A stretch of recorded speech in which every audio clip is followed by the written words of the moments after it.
The current state of unordinary right now is something that just needs to be talked about because the latest chapters have really just set the story up in such a direction that honestly, the author of the series can just pretty much do anything now. And I want to take a few moments to talk about this because for a very long while now, I have seen ever since season 2 of Unordinary began, people have said that the pacing of the story was rather slow, or the author was dragging out Jon's storyline, or the drama between the royals, all those different type of things. But thanks to just all these recent chapters, last like 30 to 40 chapters of the series, things have really just taken a whole new turn. Like, to just say a few, Jons Father straight up just gets executed. Like, that's ridiculous. Like, I did not expect that, especially a character that's kind of just so critical to the story within Unordinary, but also having, like, Sarah about to also be executed by the authorities, and them trying to legitimately capture her because, she obviously is, like, a bad person according to the authorities. She needs to be captured. She's causing, I guess mayhem in society, and, she's a vigilante. So they're trying to get rid of her. And basically Arlo has been framed in kind of saying like this was his whole idea to get rid of Sarah.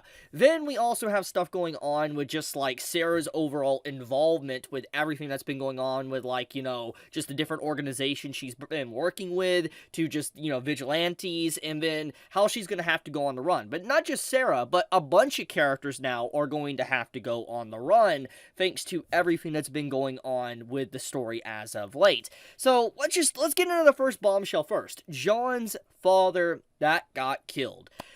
Honestly, when that chapter came out like a few months back when I first laid eyes upon it, I was just like, there's no way. There is no way that Jon's father just got executed like that. Because anyone that has been reading Unordinary since the beginning, he's a character, as we know, is powerless, doesn't have anything, and he's the one that wrote the book literally called unOrdinary, the title of the series. And we know that the book caused a lot of problems, and it got the eyes of the authorities, and they started watching Jon's father, and it's obviously why Jon probably got into some trouble as well, but pretty much he's always been kind of connected with the plot going on behind the scenes. And now that we've got more information of Jon's mother, where she's at, and then how she's being used by the authorities, but also how Jon's father was trying to write another book and try to be secret about it, the fact that they got rid of him here and now is just like, why would they be so self-destructive? It means that something has clearly changed internally with probably Jon's mother at this point because of them willing to just get rid of him then and there. It probably could be because, Jon's mother, Jane, is long gone. Like, for instance, like, she's just so imprisoned at this point and probably maybe mentally gone that she might not even be able to know what's going on around her to even resist or say, hey, you can't do this to my husband, you can't do this to my son, because, she has just been trapped for so long. That could be the case, or whatever else might be going on here. The point is they don't care that, Jon's father is gone now, and that means that they're probably going to go after him as well, because he is obviously mixed up in everything that's going on within the story, with like the vigilantes, to obviously the father writing Unordinary, to also Sarah's disappearance, to Arlo, and being basically an informant and trying to sneak in information for Arlo to be able to do things to get, their friends out of harm's way. All these different things. And the way the story is currently leading is to where our entire group of characters are going to be forced to just go on the run away, go in hiding, become vigilantes, and try to take down the government of this world. It's obviously what the story for a very long time has been trying to set up for, but it's interesting to finally see everything, all the cards in place on the table, finally showing where the story's potential is going. And it's great, honestly. Unordinary has been truly an excellent read for months now, for the entirety of 2023, and I've talked about this in the past. I'm like, Unordinary, yes, did have a little bit of slowness, but it got better and better, and clearly, once again, this year has been the best the series has actually ever been. Now, FYI, if you're unaware of this, Unordinary is currently on hiatus, and the reason for that is apparently the author's taking a holiday break. Obviously, it's Christmas time, it's New Year's, etc., and, everybody everybody, is taking breaks or just wanting to go on vacation, etc. And so unOrdinary's kind of been, not coming out as of late for, the past few weeks, which sucks, but sometime in January it's going to be returning, and then we're going to get to see finally the continuation of the story and what Jon's decision will be, what Sarah's decision will be, and how Arlo is even going to accept what is all happened here and how he was framed to turn against his own friends. And I really like what, has been set up here, by the way, in the story. Arlo as a character, I think, when people read the story, Arlo becomes a fan favorite. People love his character because he's obviously the pretty boy character, but he is a very complex character because he was always someone that was rivaling Jon. And at first you might not like him because of how the story began, but then eventually started to feel bad for him because he wasn't necessarily a completely bad guy. He was just doing the best he could, and there was just things that we didn't fully understand about him.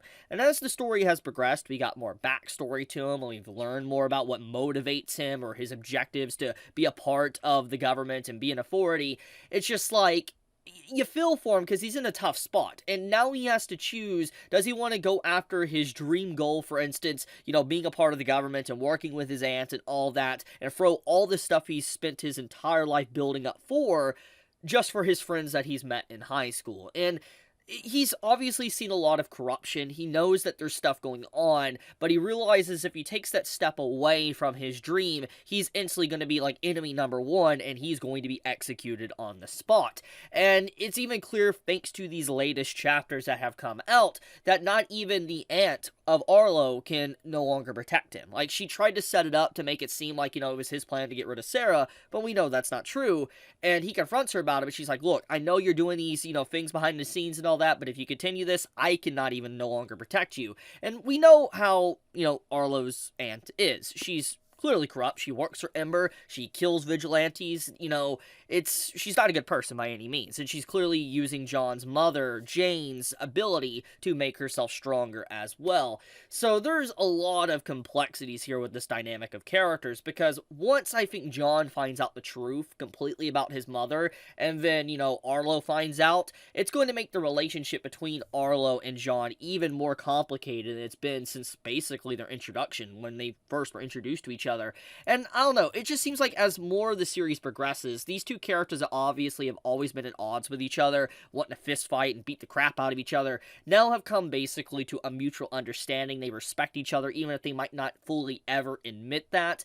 And there's clear build-up here that Arlo now is in a very big moment in his life. He has to choose his friends or his career. And it's clear which one is morally right, but I am curious on where the story will make his character lean. It would be very fascinating to see Arlo kind of go on the enemy side for a while because of just everything, having to focus on his family. Because at the end of the day, his family is a part of the government. So it would make sense he would want to side with them regardless, because family. And I wonder if he will turn against his own friends going into, Season 3. Now, with all that pushed aside, there is another thing that does need to be talked about, and that is Sarah's future. What's going to happen with her? Now that, she is officially no longer going to be negotiating with Arlo or Arlo's aunt or any of the authorities and government officials, it means now her and her sister and anyone else that she's affiliated with, they need to run. They need to go. They got to just be out of sight, and as soon as they're found, they will be given the death penalty. And even worse, Ember will go after them. And it's going to be a massive change in direction of the story, because since basically the first chapter of unOrdinary, it's been a school life type setting. Yeah, there's been elements where it's sometimes outside of the school setting, but for the most part, it's always been in this high school-like setting. Now that the characters are obviously a lot older now, after 300 plus chapters, and, all this is taking place, that school life is just no longer possible. They're going to have to just uproot themselves, leave the country, flee, and hide, and it's going to change the very themes of the story. And that's why I think, honestly, the current state of unOrdinary is really, really excellent. If you're wanting a good read right now, you really should read this. And on top of that, it makes sense why it is one of the most read series, because it has a really good story to tell with really great characters, great art. I mean, the art, I'm going to be completely blunt here, it's not the best art I've ever seen.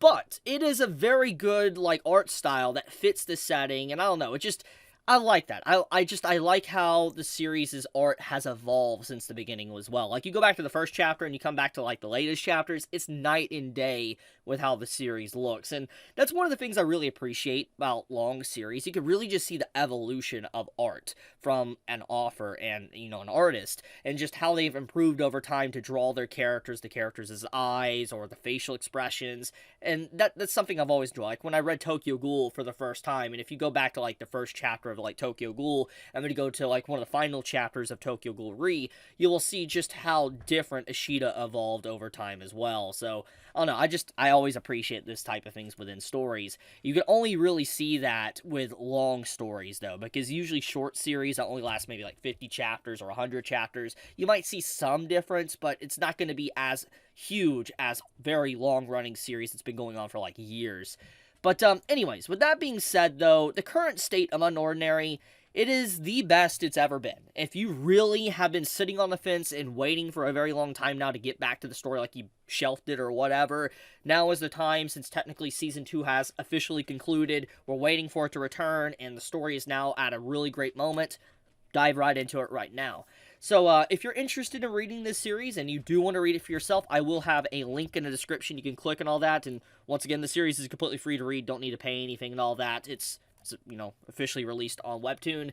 But anyways, you all have a fantastic day or night wherever you live. Be safe, stay healthy, and I love you guys. Leave a like if you enjoyed the video.